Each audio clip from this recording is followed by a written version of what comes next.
12월은 예수님의 오심을 기다리는 성탄의 달이라고 우리가 말합니다. 왜 우리가 예수님의 오심을 기다릴까? 그리고 예수님의 오심이 우리에게 왜 기쁨이 될까? 생각을 해보니까 바로 그분에게는 이 세상에서는 알 수 없는, 그리고 이 땅에서는 우리가 누릴 수 없고 볼 수 없는 기쁨의 소식이 그분에게 있는 거예요. 그래서 우리는 예수 그리스도를 복음이라고 소개합니다. 왜 예수님께서 복음이냐라고 할 때 세상에 어떤 이야기든지 우리에게 덜 기쁜 소식은 없어요. 그런데 예수님께서 오셨다, 예수님께서 이 땅에 행하신 모든 일들이 우리에게는 기쁨이고 감격이더라는 거예요. 저는 먼저 오늘도 예배하는 우리 성도님들에게 다시 한번 예수님이 내 인생에 가장 기쁜 소식 되기를 주의 이름으로 축복합니다. 우리가 세상에서 배우고 행하는 일들을 보면 우리가 이 땅을 살기 위해서 정말 애를 많이 쓰고 노력을 많이 합니다. 그리고 정말 잘 살려고 애씁니다. 그럼에도 불구하고 결국 마지막은 죽는 것으로 끝나요. 왜 그런가라고 했더니 그 이유를 오늘 본문 갈라디아서 3장 10절에 이렇게 소개합니다. 무릇 율법 행위에 속한 자들은 무엇 아래 있대요? 저주 아래 있나니. 기록된 바 누구든지 율법책에 기록된 대로 모든 일을 항상 행하지 아니하는 자는 어디 아래 있대요? 저주 아래 있느니라. 그런데 여기에 기록하고 있는 앞부분에 소개가 있습니다. 율법의 행위대로 사는 사람은 저주에 갇혀 있다. 그리고 누구든지 율법책에 기록된 것을, 모든 율법책에 기록된 그 내용을 하라 하지 말라라고 하는 그 내용에 613가지의 내용을 확대해 가지고 그 내용들을 다 항상 모든 것을 행하지 아니하는 자는 저주 아래 있는 자다, 이렇게 말하는 거예요. 그랬더니 실제로 우리가 이 땅을 살면서 우리 부모님들이 자녀에게 항상 요청하는 것 중에 첫 번째가 뭐였을까요? 얘들아, 착하게 살아야 된다. 그런데 실제로요, 세상 가운데 착한 사람은 바보 취급당합니다. 아니, 그런가 하면 또 성실하게 살아라 라고 말하는데, 이 세상에는요, 성실하게 사는 것보다 오히려 빽 있는 사람, 줄 있는 사람이 더 성공할 확률이 많더라고요. 아니, 그런가 하면 우리가 이 땅에서 바른 방법으로 성공한다고 하는 것, 우리가 이 땅에서는요, 하늘의 별 따기처럼 어려운 것 같아요. 결국 악이 이기는 것을 우리가 보면서 좌절합니다.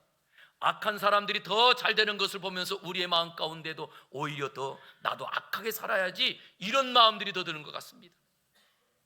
이렇게 오히려 더 세상이 악해지고, 그러다 보니 그것을 보면서 좌절도 하고, 그러다 보니 우리가 현실 세계에서 경험하지 못하는 것들을 무엇으로 만드느냐라고 했더니 이런 드라마나 영화처럼 영상물로 만드는 것 같아요.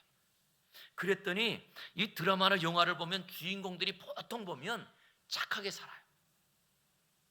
그러고 성실하게 살다가 오히려 악한 사람들을 만나서 피해를 입고 억울한 일을 당합니다. 그럴 때도 이 주인공은 오히려 불효와 타협하지도 않고 정의롭게 대처하다가 결국 죽을 고비를 넘기고 더 이상 안 될 것 같은 자리까지 가지만 결국은 주인공이 어떻게 될까요? 해결해요. 그 악한 사람들을 다 해결하고, 그리고 또한 오히려 그 문제를 다 해결하고 이깁니다. 우린 이것을 보면서 그 마음 가운데도 그냥 영화 끝날 때 그런 모습 보면 박수도 치고 막 그래요. 왜? 세상에서 일어나지 않는 일을 보고 있다는 거예요. 우리가 살고 있는 이 세상은 오히려 착하고 선하고 성실하고 이런 사람들이 이기는 것이 아니라 오히려 악하고 야비하고, 그리고 자기밖에 모르는 그 사람들이 오히려 더 잘 사는 것을 봅니다. 그러기에 세상의 모든 사람들은요, 말하든 말하지 않고 다 열망하는 게 하나 있어요. 그건 뭐냐 하면 선이 이기는 자리를 보고 싶은 거예요. 성실하게 사는 사람들이 잘 되고, 그리고 또한 이 땅에서 죄악과 싸우면서 오히려 죄악을 멀리하고 사는 사람들이 잘 되는 것을 보고 싶은 거예요. 그러다 보니까 예수님께서 이 땅에 오시어서 그 예수님께서 이 땅에서 우리를 위해서 십자가에서 죽으신 것이 우리에게 감격이 되고 은혜가 되는 거예요. 그것을 믿지 못하는 사람은 실제로 믿지 못하기 때문에 예수님을 거부하지, 예수님께서 우리의 죄를 위하여 이 땅에 오셨고 그분이 죽으시는 것이 나의 모든 죄를 다 사하시고 그 안에서 부활하심이 나의 부활이라는 것을 마음에 확실히 믿게 되는 순간, 그것은 믿는 사람들에게 이것은 너무나 감격적인 기쁜 소식이 되더라는 거예요. 그러기에 저는 다시 한번 이 땅 가운데 지금까지는 세상 가운데 선하게 사는 것이 오히려 바보 취급당하고 악한 사람들이 이기는 그 자리에서 역설적으로 착하시고 죄가 없는 예수님께서 결국 십자가를 통하여서 죄와 사망의 권세를 이기신 그 예수님을 나의 기쁨으로, 그 예수님을 나의 소망으로 받아들이면서 예수님을 복음이라고 고백하는 저와 여러분 되기를 주의 이름으로 축원합니다. 진짜 우리가 오늘도 예배하는 자리에, 저는 우리 모든 성도들이 예배하는 그 심령 안에, 아니 우리가 예배하는 이 무리 안에 다시금 예수님께서 임하셔서, 그래서 그 예수님의 임하심을 통하여 우리의 기쁨들이 다 흘러가고, 아니 우리 안에 있는 모든 염려들이 다 흘러가고 고통들이 흘러가고, 우리 안에는 예수님의 오심으로 하늘의 평안, 하늘의 기쁨, 그리고 감격이 넘치는 예배의 자리, 우리의 모습이 되기를 주의 이름으로 축원합니다. 우리가 신앙생활이라고 말할 때 신앙생활이 뭐죠? 신앙생활, 믿음생활은요, 예수님이 오시기를 소망하고 사는 거예요. 그런가 하면 우리 성도들의 실제 삶은 예수님의 그 승리를 나의 승리로 여기고 사는 겁니다. 이것을 우리 성도님들이 다시 한번 꼭 기억하시기 바랍니다. 신앙생활은, 믿음생활은 예수님이 내 안에 오시기를 열망하고 사는 거예요. 그리고 우리 성도들의 삶이라고 하는 것은, 성도들의 삶은 예수님의 죽음이 나의 죽음이요 예수님의 부활이 나의 부활되어 예수님의 승리는 나의 승리입니다, 이것을 고백하며 걸어가는 그 삶이 우리 성도들의 삶이더라는 거예요. 저는 이 시간에 예수 그리스도를 소망하면서 우리 성도들의 삶 가운데 한 걸음 한 걸음 예수님의 승리를 나의 승리로 고백하며 나아가는 은혜가 있기를 주의 이름으로 축원합니다. 그런데 여기에서 이제 문제가 생겨요. 오늘 바울 사도가 편지를 쓰는데 이 편지를 제일 먼저 받는 사람들이 누구였느냐라고 했더니 갈라디아 교회 성도들이었습니다. 그런데 이 갈라디아 교회 성도들은 원래부터 오래전부터 예수님을 믿었던 사람들이 아닙니다. 바울 사도가 2차 전도 여행에 가면서 복음을 전했어요.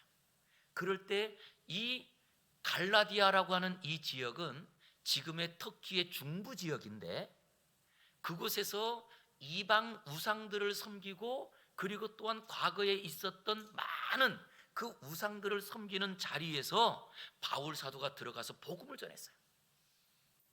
예수님을 통하여 우리에게 주시는 구원의 은혜와 그리고 예수 그리스도를 믿음으로 우리가 하나님의 자녀가 되는 것을 전했더니 이 갈라디아 교인들이요, 그것을 얼마나 기쁘게 받아들였는지, 그래서 그들이 예수 그리스도를 믿음으로 하나님의 자녀로 살고 그리고 예수 그리스도를 믿음으로 구원의 은혜를 누리고 살아가는 이 성도들이 점점 늘어나는 것을 보면서 떠났거든요, 바울 사도가.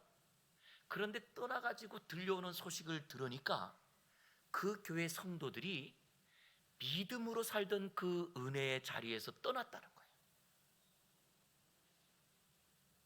그때에는 바울 사도와 함께 있으면서 예수님만이 나의 자랑이고 그리고 예수님만이 나의 기쁨이고 그리고 예수님만 있으면 나는 삽니다 라고 했던 사람들이 그 자리에서 그 예수님이 아닌 다른 것들을 쫓아간다는 이야기를 들은 거예요. 그래서 이 바울 사도가 무슨 일이지? 라고 살펴보았더니 그 갈라디아 교회 그 성도들이 신앙생활하는 그 자리에 누가 들어갔느냐? 라고 했더니 유대 기독교인들이 그 교회에 같이 신앙생활하러 들어간 거예요. 이거는 우리가 사도행전을 읽어보면 스데반 집사님이 복음을 전하다가 유대인들이 돌에 던져가지고 맞아서 죽잖아요. 순교당하고 그 일로 그것이 확산되어서 기독교인들을 박해하기 시작합니다. 예루살렘에서. 그때에 신앙생활했던, 예루살렘에서 신앙생활했던 유대 기독교인들이 그 박해 때문에 뿔뿔이 흩어져요. 그리고 흩어져서 그들이 어디까지 가느냐? 갈라디아 지역까지 가게 된 거예요.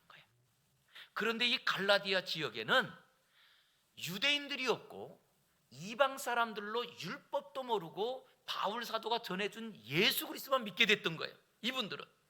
그런데 유대 기독교인들이 들어가서 그들이 우리는 지금까지 조상 대대로 하나님을 믿음으로 기적을 경험하고 은혜로 산다고 하니까 이 갈라디아 교인들이 눈이 동그래진 거예요. 우리는 이제야 막 예수님을 믿고 예수님 안에서 기쁨을 누리는데, 아니 저 유대 기독교인들은 조상 대대로 그 하나님의 은혜를 누린다고? 그러면서 그분들을 보는데 그분들이 자랑하기 시작하는 거예요.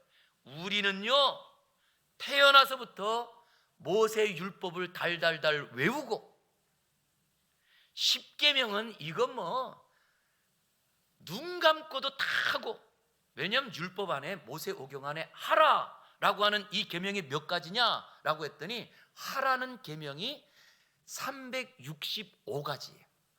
그리고 하지 말라라고 하는 계명이 그게 248개거든요. 그것을 합쳐가지고 그 유대인들이 그것을, 우리가 그 계명을 다 지키며, 그리고 일주일에 한 번씩 금식도 하고 하루에 보통 3번, 아니 우리는 보통 대부분의 경건한 사람들은 5번 기도했거든요. 하루에 5번 기도하고, 그리고 또한 안식일을 기억하여 그때마다 철저히 모이고, 그뿐만 아니고 우리가 하나님을 믿는 신앙인의 자녀라고 하는 것이 우리는 몸에 표시가 있다고. 그러면서 그 표시가 뭐죠? 태어났을 때 할례 받는 거예요. 그런데 이 유대 기독교인들이 와가지고 그런 자랑을 하는데 보니까, 가만히 이 갈라디아 성도들이 보니까 우리는 예수님을 믿고 예수님 때문에 기뻐하고 우리가 하나님 자녀된 건데 기뻐하는데, 하나님 자녀된 것의 증명서가 있어요? 없는 거예요. 그럼 구원받고 우리가 하나님 안에서 산다고 하는 것을 무엇으로 보여주죠? 보여줄 것도 없는 거예요. 그냥 우리는 그냥 괜히 기뻐했던 것 같네. 저 사람들을 보니까 저 사람들은 우리는 지금까지 율법을 지키고 율법 아래 할례를 지키고 그리고 금식 기도도 하고 막 이런 걸 이야기하는데, 가만히 보니까 저분들은 저렇게 자랑할 것이 있는데 우리는 예수님이 그 자랑거리가 아무것도 없네. 그러니 예수님 믿는 것과 함께 저분들을 따라서 저렇게 안식일도 지키고 금식도 하고 그리고 또 기도도 열심히 하고, 이러면 우리는 일석이조겠구나, 이런 생각이 든 거예요. 그래서 이 갈라디아 교인들이요, 예수 그리스도를 믿는 기쁨과 그리고 그것을 하나 잡고, 그리고 그 유대 기독교인들이 지키는 율법을 지키고 할례도 받고 그리고 안식일을 지키는 이런 일들을 하기 시작한 거예요. 그럼 여러분, 우리 산수로 계산해 보겠습니다. 예수님 믿는 거 1, 그리고 율법을 지키는 거 1, 그러면 는 뭐예요? 2네요, 2. 그런데 예수님 하나만 믿으면, 예수님 하나만 믿는 것만 있으면 는 뭐예요? 1이네요. 이런 세상적인 생각을 하게 된 겁니다. 그랬더니 결국 이들이 예수 그리스도를 믿는 것에서 떠나서 내가 지금까지 자랑할 거리들을 찾기 시작하는 거예요. 그리고 나는 봉사를 한다, 나는 안식일날 이런 것을 한다, 그러면서 자꾸 뭔가를 만들어내는 거예요.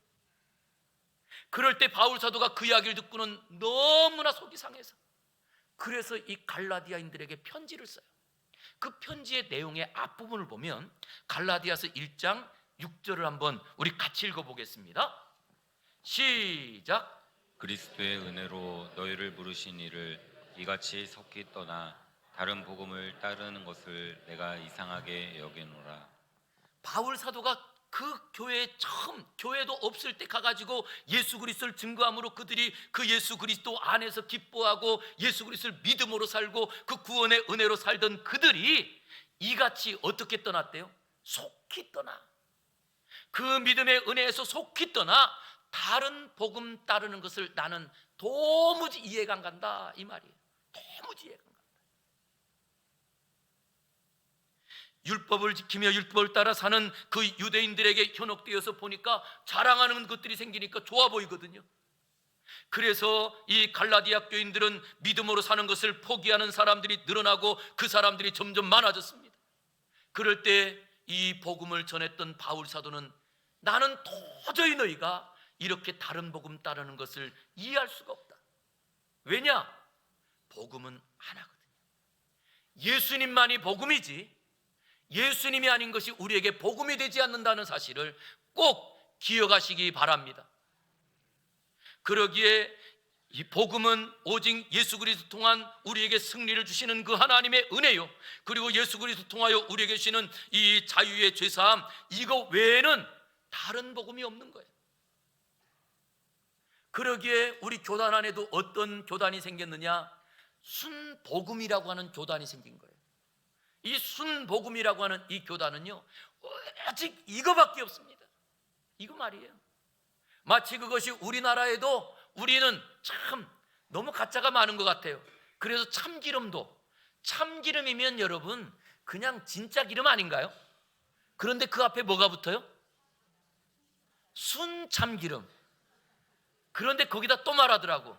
그걸 가지고 소개하는 분이 이거는 진짜 순참기름이야, 이렇게 말할 정도로 진짜 우리 안에 너무 가짜들이 횡행하고 그것이 우리 안에 이제는 마치 신앙인 것처럼. 그럴 때 바울 사도는요, 이미 그가 어디에 빠져있던 사람이냐? 유대교에 빠져있던 분이에요. 그가 유대교에 빠져있을 때 그는 율법을 따르는 것이 아주 익숙한 사람이었습니다. 그래서 율법을 가지고 그는 무엇했느냐? 오히려 사람들을 옥에 가두고 그리고 사람들을 괴롭히고 죽이는 일까지도 하나님의 이름을 가지고 서슴지 않고 행했던 사람이 바로 바울이라고 하는 사람이었습니다. 그런데 그분이 다메섹으로 지금도 또 예수 그리스도를 믿는 사람들을 붙잡고 괴롭히러 가다가 그 기준이 뭐였어요? 율법이었어요.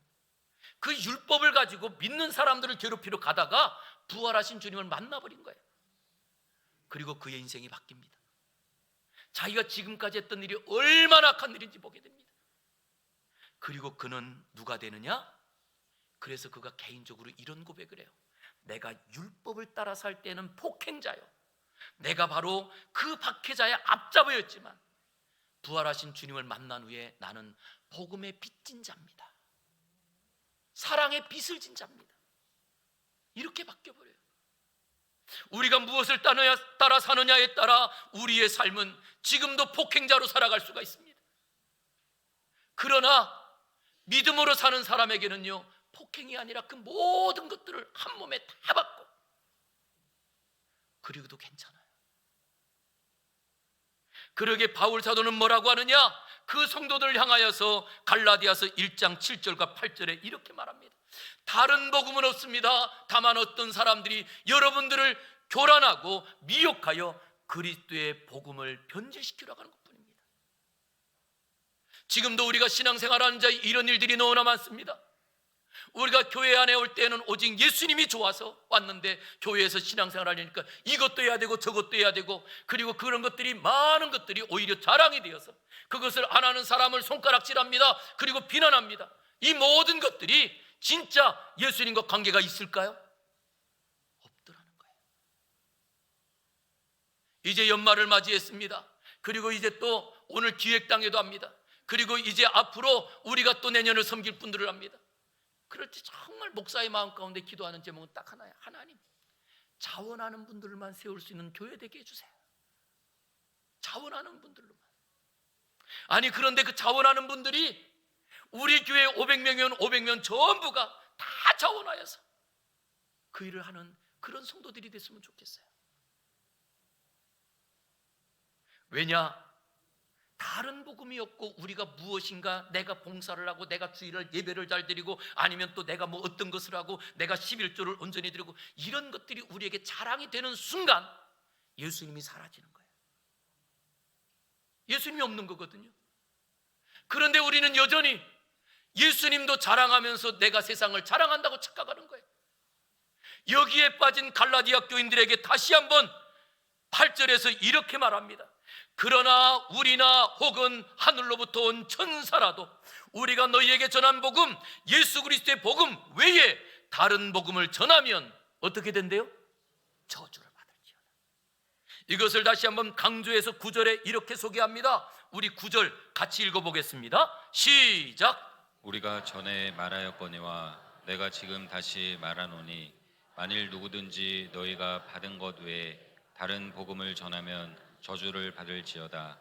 지금 사도께서 내가 전도하고 복음을 전했던 그 교회 안에 저주를 받는다는 말을 연극부서 사용해. 앞부분에 얼마나 마음에 상함이 있으면, 아니 얼마나 그들을 사랑하는 그 마음에 열정이 있으면 실제로 그 갈라디아 교인들이 저주받으라는 말이 아닙니다. 빨리 돌아서라고 하는 강조법입니다. 그러면서도 뭐라고 하느냐? 우리가 전에도 말하였지만 지금 다시 강조하는데 만일 누구든지 너희가 받은 것 외에 무엇을 받았어요? 그 갈라디아 교인들이 받았던 것은요, 예수님으로 말미암아 우리가 구원받고 예수님으로 말미암아 우리가 하나님의 자녀가 되고 예수 그리스도로 말미암아 우리가 이 땅을 이긴다고 하는 이 복음을 받았음에도 불구하고 그걸 받았지만 다른 복음을 전하면, 그 다른 복음이 뭐예요? 예수님이 아닌 다른 것을 자랑하면 이 말이에요. 예수님이 아닌 다른 것을 의지하면 이 말이에요. 그리고 예수 그리스도가 아닌 다른 것들로 요구하면 그 사람은 저주를 받을지어다, 이런 말이 되는 거예요. 얼마나 사실은 무서운 말인가요?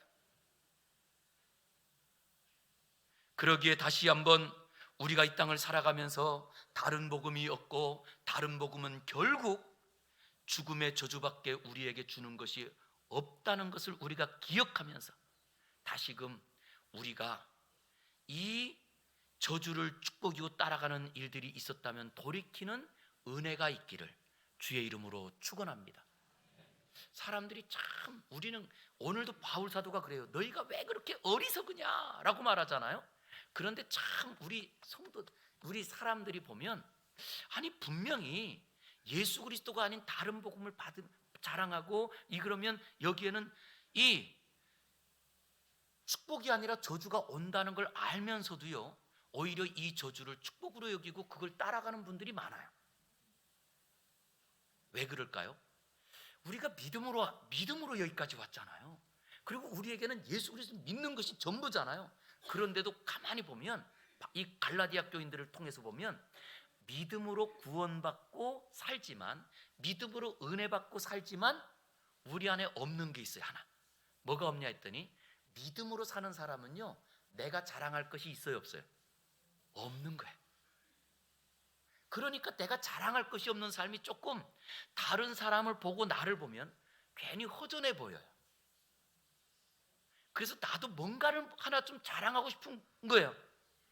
그런데 하나의 자랑이 2개를 만들고 3개를 만들고 자꾸 그러면서 무엇을 자랑해요? 나는 그래도 한 번도 지각하지 않고 예배당에 와?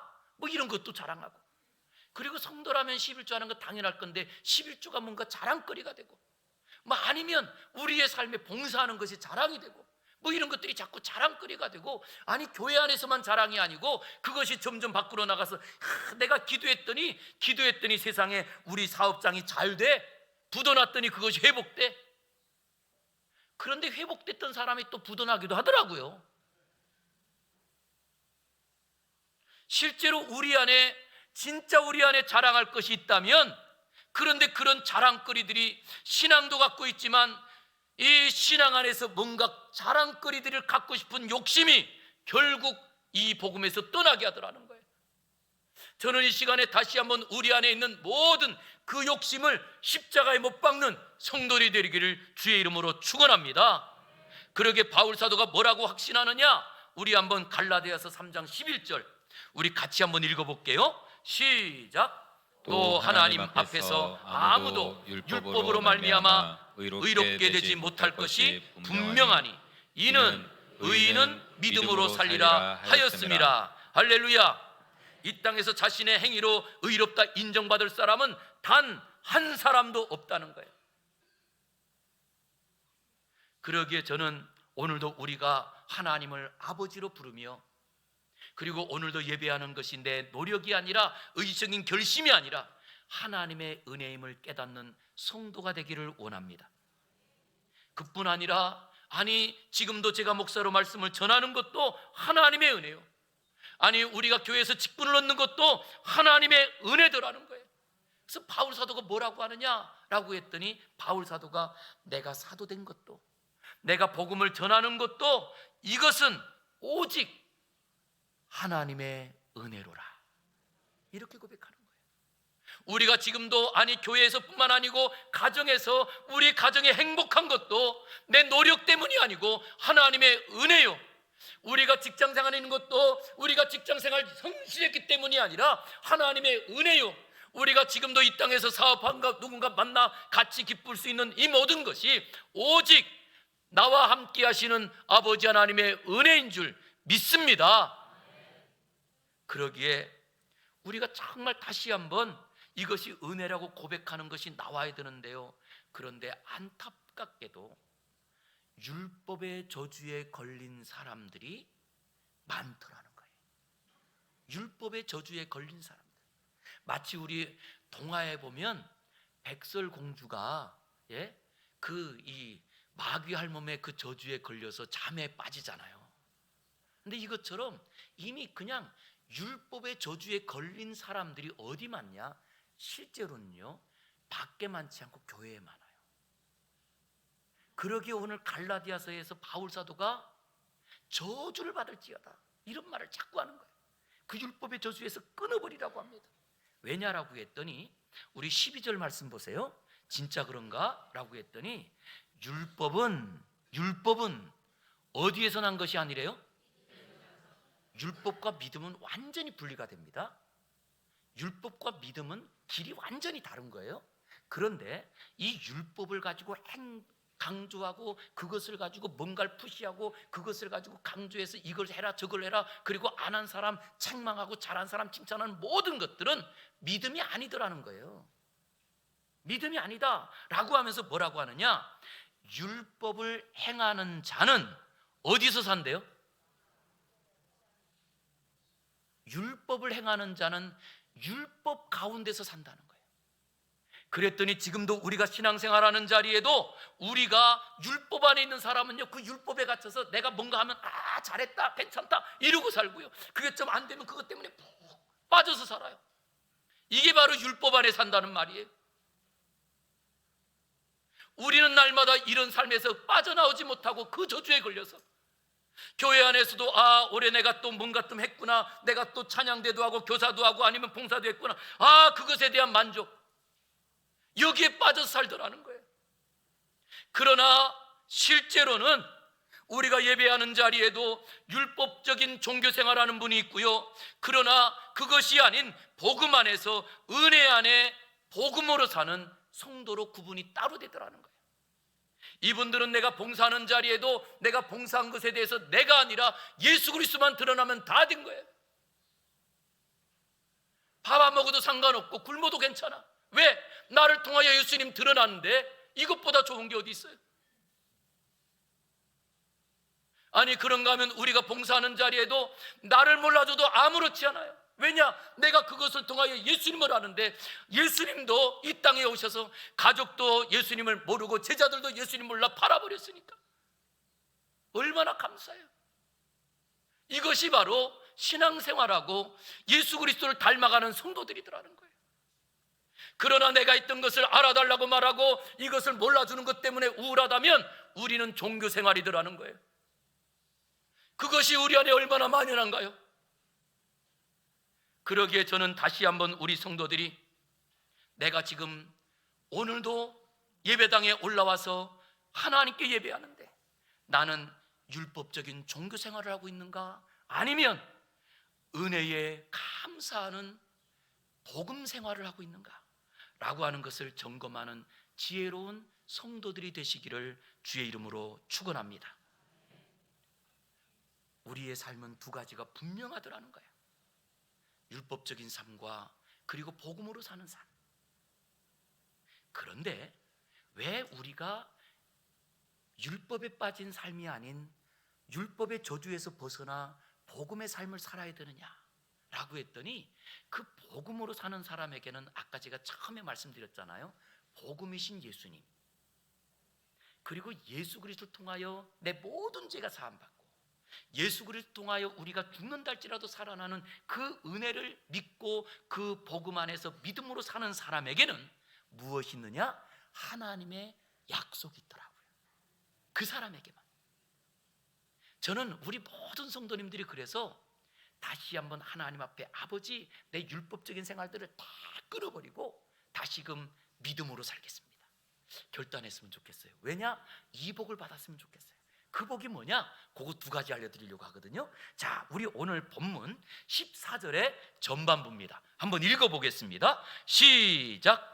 이는 그리스도 예수 안에서 아브라함의 복이 이방인에게 미치게 하고, 이는 믿음으로 사는 사람에게는 그리스도 예수 안에서 아브라함의 복이 우리에게 찾아온다는 거예요. 그런데 이 아브라함의 복을 히브리서 6장 14절에 보니까 이렇게 소개하는 거예요.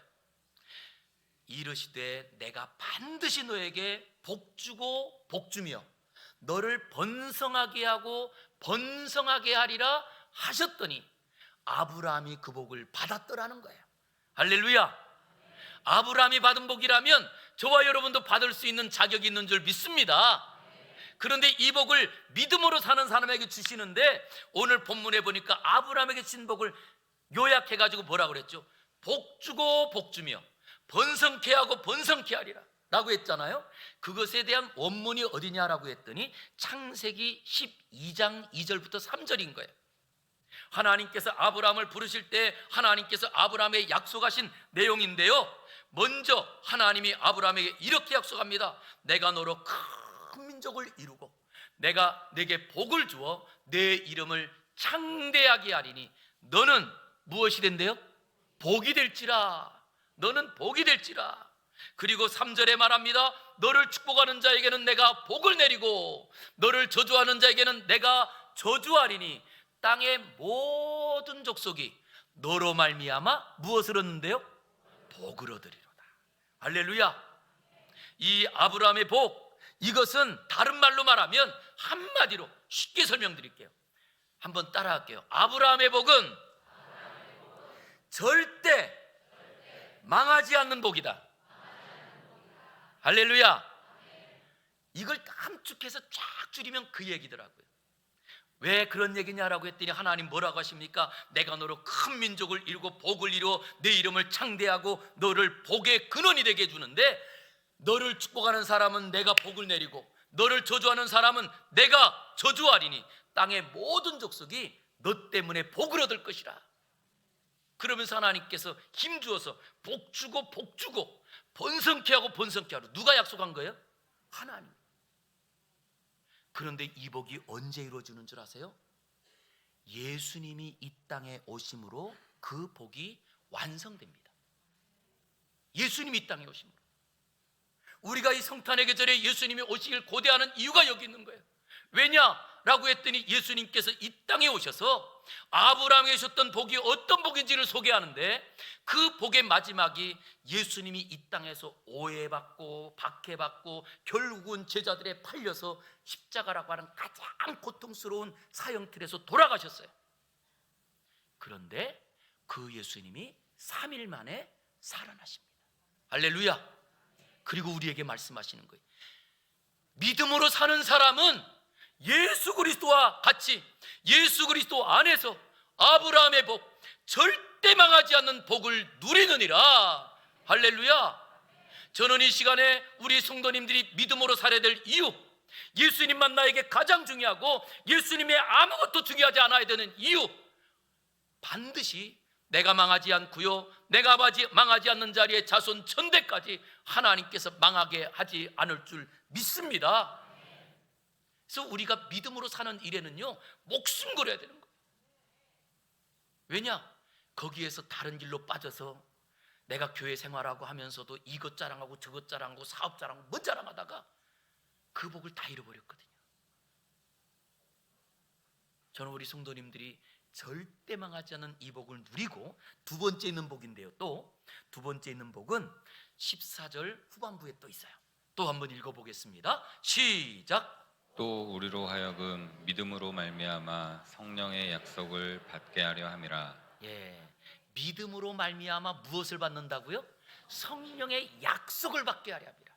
그런데 이 성령의 약속은 언제 이루어졌는가? 라고 했더니, 자, 질문 하나 하겠습니다. 성령의 약속은 예수님과 함께 이루어졌을까요? 예수님이 떠났을 때 이루어졌을까요? 일반적으로 성경 모르는 분들은 함께 있을 때요, 이렇게 말합니다. 그런데 예수님께서 성경에 뭐라고 하셨느냐? 라고 했더니, 예수님 생전에 요한복음 16장 7절인데요, 예수님께서 하신 말씀이에요. 그러나 내가 너희에게 실상 사실을 말하노니 내가 떠나는 것이 너희에게는 무엇이래요? 유익이라. 내가 떠나가지 아니하면 누가 오지 않는데요? 보혜사가 오시지 아니할 것이요, 내가 가면 그를 너희에게 보내리라. 그분이 성령님이에요. 자, 그러니까 여러분, 자, 성령님은 누가 떠나야 오셨어요? 예수님이 떠나셔 오신 거예요. 그래서 오순절 마가다락방에서 예수님께서 하늘로 승천하시고, 승천하신 후에 제자들이 모여가지고 열심히 기도할 때 그 마가다락방에 불의 혀 같은 강한 바람과 함께 성령의 역사가 일어나 교회가 시작된 거예요. 할렐루야. 여기 아주 중요한 사실이 하나 있습니다. 우리 성도님들이 믿음으로 사는 자리에 이 믿음이 도대체 뭐야? 안 보여요. 우리가 이것이 고민 아닌가요? 내가 지금까지 믿음으로 오직 예수님만 바라보고 왔는데 자랑하려고 했더니 아무것도 없어요.